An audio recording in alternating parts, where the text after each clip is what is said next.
السلام عليكم ورحمة الله وبركاته. إن الحمد لله نحمده ونستعينه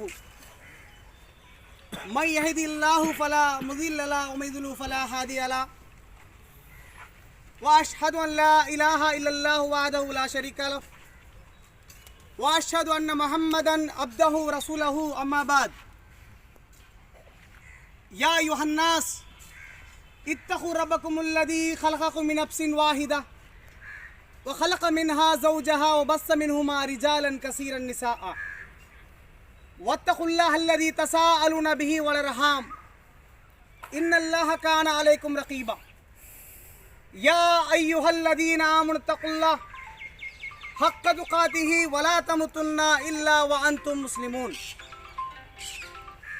அன்பார்ந்த இஸ்லாமிய சகோதரர்களே, நாம் இன்று நம்முடைய சகோதரருடைய மரணத்திற்கு அந்த இறுதி சடங்குக்கு நாம் வந்திருக்கிறோம். அடக்கம் செய்வதற்காக நாம் அனைவரும் வந்திருக்கிறோம். இப்போ இந்த வந்திருக்கக்கூடிய நோக்கத்தில் மக்கள் எல்லாம் கூடியிருக்கக்கூடிய இந்த இடத்துல மக்களுக்கு எதற்காக பயான் செய்ய வேண்டும் என்று சொன்னால், இது இறை தூதர் நபிகள் நாயகம் ஸல்லல்லாஹு அலைஹி வஸல்லம் அவருடைய காட்டியிருந்த வழியாகவும் இருக்கின்றது. கபர்ஸ்தான்லன்னு கிடையாது, எங்கே மக்கள் கூடுகின்றார்களோ, எங்கே சந்தைகளில் தெருக்களில் எங்கெல்லாம் மக்கள் கூடுகின்றார்களோ அந்த இடத்தில் மக்களுக்கு நபிகள் நாயகம் ஸல்லல்லாஹு அலைஹி வஸல்லம் அவர்கள் உபதேசம் செய்வார்கள். அந்த பட்சத்தில் இங்கு ஒன்றாக நாம் இந்த இறுதி சடங்குக்காக கூடியிருக்கின்ற அனைத்து மக்களுக்கும் ஒரு உபதேசம் செய்த வண்ணமாகவும் அந்த சகோதரருக்கு துவா செய்யும் வண்ணமாகவும் இந்த உரையை நம்ம ஆரம்பிக்கிறோம். இப்போ இறக்கக்கூடிய ஒவ்வொரு மனிதன், இந்த உலகத்தில் வாழக்கூடிய எல்லா மனிதனும் இறக்கத்தான் போகின்றான். குல்லு நஃப்ஸின் ஸாயிகத்துல் மௌத். இந்த வசனம் தெரியாத மனிதர்களே இல்லை, முஸ்லீம்களே இல்லை. எல்லாருக்குமே தெரியும், ஆமாப்பா ஒரு நாள் நாம் மரணிக்க தான் போகிறோம், மௌத்தாக தான் போகிறோம், எல்லாருக்குமே மரணம் உண்டு. யாராவது மரணித்து விட்டால் நாம் கபர்ஸ்தான் செல்வதாக இருந்தால் கபர்ஸ்தான் நம்ம உள்ள நுழையும் போது நம்முடைய துவா என்ன இருக்கும்? ஓ கபர்வாசிகளே, ஓ மன்னரை வாசிகளே, உங்கள் மீது சாந்தியும் சமாதானம் உண்டாகட்டும். நிச்சயமாக இன்ஷா அல்லாஹ் இறைவன் நாடினால் நாங்களும் உங்களுடன் சேரக்கூடியவர்களே. எப்படிப்பட்ட வாக்கு?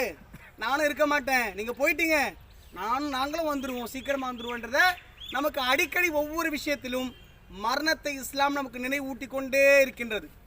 காரணம் என்ன தெரியுமா? ஒரு முஸ்லீம் இந்த உலகத்தில் வாழும்போது முஸ்லீமாக வாழ்ந்து முஸ்லீமாகத்தான் மரணிக்க வேண்டும் என்ற எச்சரிக்கை தான். உதாரணத்திற்கு, இது உலகத்தில் ஒரு இறக்க போகின்ற மனிதன்கிட்ட அவனுடைய ஆசை கேட்போம். உங்களுடைய ஆசை என்னப்பா அப்படின்னு கேட்போம், அப்படி தானே?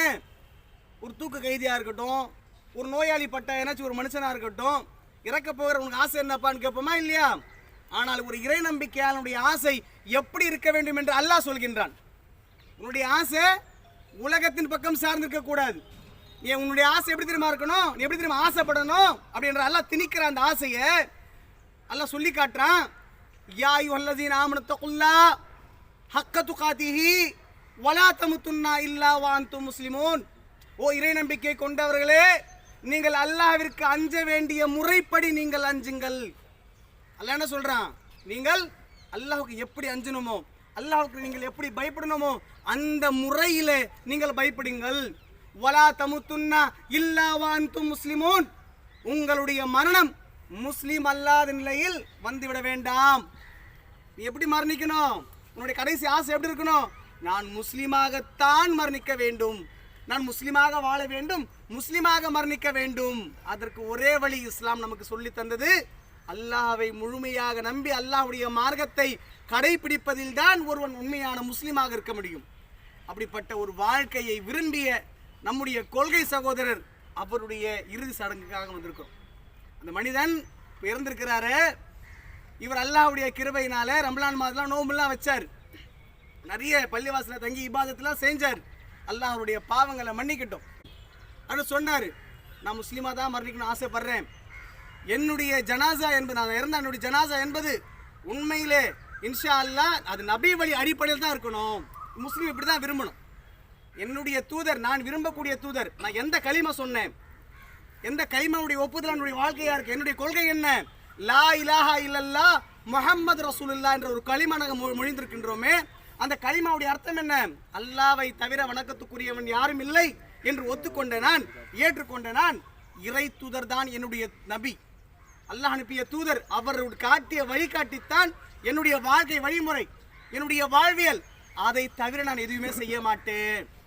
ஆரம்பத்திலேருந்து ஜனாசாவை தூக்குறதுலேருந்து இது துவாஸ் இந்த மாதிரி செய்யாதீங்க, ஜனாசா தூக்கு அதை விரும்பினவர் தான் அந்த சகோதரர். சரிங்களா? அந்த அவருடைய அடக்கத்திற்காக வந்திருக்கிறோம். அவர் வாழ்ந்த நாட்கள் எல்லாரும் நிறைய மன்னிப்பு கேட்டிருக்காரு, பாவ மன்னிப்பு கேட்டிருக்காரு, நிறைய இபாதத் செஞ்சிருக்கிறாரு, குர்ஆனோடு தொடர்பு வச்சிருந்தாரு. சரியா? அல்லாஹ் அவருடைய பாவங்களை மன்னிக்கட்டும், அல்லாஹ் அவருக்கு சிறந்த வாழ்க்கை தரட்டும். நம்ம இங்க வந்திருக்கோம் சொன்னா அவருடைய வாழ்க்கைக்காக மட்டும் நாங்க இப்ப வரல, நம்முடைய வாழ்க்கைக்காக நம்ம வந்திருக்கிறோம். ஒவ்வொரு மரணமும் நமக்கு ஒரு எடுத்துக்காட்டா இருக்கணும், எடுத்துக்காட்டு அமைப்பா இருக்கணும். என்னுடைய மரணம் எப்படி அமைப்பது தெரியலையே, யாருக்கும் சொல்ல முடியுமா? அவர் 51 வயசு சொல்ல முடியுமா? சாகக்கூடிய மௌத்துடைய வயசு அப்படிதான் அப்படின்னு சொல்ல முடியுமா? இன்னைக்கு நம்ம இங்க உட்கார்ந்து பல பேருக்கு 70, 75 எல்லாம் தாண்டிட்டு இருக்குல்ல, நிறைய பேருக்கு இருக்காங்களே. அல்ல யாருக்கு மௌத்து நாடி விட்டானோ அதுக்கு நேரம் காலம்லாம் கிடையாது, வயசு வரம்புலாம் கிடையாது. அப்ப அந்த மௌத் எல்லாருக்கும் இருக்குதானே? அதுக்கு முன்னாடி சுதாரித்துக் கொள்வோம். அதுக்கு முன்னாடி அல்லாஹ்வுடைய வரும்புகளை நாம நம்முடைய வாழ்க்கையில நாம் ஆக்கிக் கொள்வோம். அல்லாஹ்வுடைய கட்டளைகளை சரியான முறையில நிறைவேற்றக்கூடிய மக்களாக நம்ம மாறிவிடுவோம். மறுமைக்காக தயாராகுவோம். யார் மறுமையில ஜெயிப்பான் தெரியுமா?